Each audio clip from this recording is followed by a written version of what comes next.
By the time Tupac Shakur recorded Hit 'Em Up, the East Coast-West Coast rivalry had already turned deadly serious.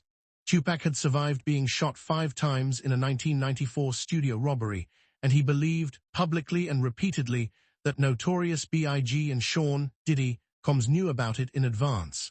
Both men denied any involvement for the rest of their lives. The track wasn't just a diss. It was a statement recorded almost as an act of war, Tupac claiming, on record, an affair with Biggie's wife Faith Evans, mocking his weight, calling out Bad Boy Records by name, and namming other East Coast artists one by one. I seen Biggie throwing up this. Biggie don't know nothing about no gang signs. Why that nigga keep throwing up gang signs? Why do these East Coast niggas if they come to California, some of these true-to-life gangbangers gonna pull your motherfucking card. Cause these niggas out here dying for that shit, and you wanna make a video and play with that shit. Be careful, homie. All you fake friend-ass niggas, you got to be careful because it's very dangerous out here.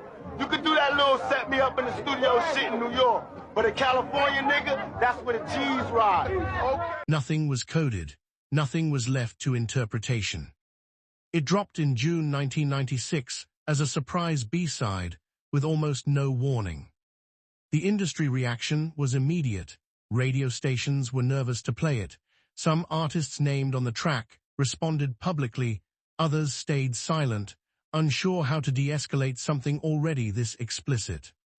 5 months later, Tupac was shot in Las Vegas and died on September 13, 1996. 6 months after that, Biggie was shot and killed in Los Angeles. Neither murder has ever been fully solved, though a Las Vegas man was charged in connection with Tupac's death in 2023, the first arrest in the case in nearly 3 decades. Hit 'Em Up remains one of the most infamous diss tracks ever recorded, not because of its lyrical technique, but because of what happened in the months after it was released. A real, documented, unresolved tragedy that still shapes how people talk about that era of hip-hop.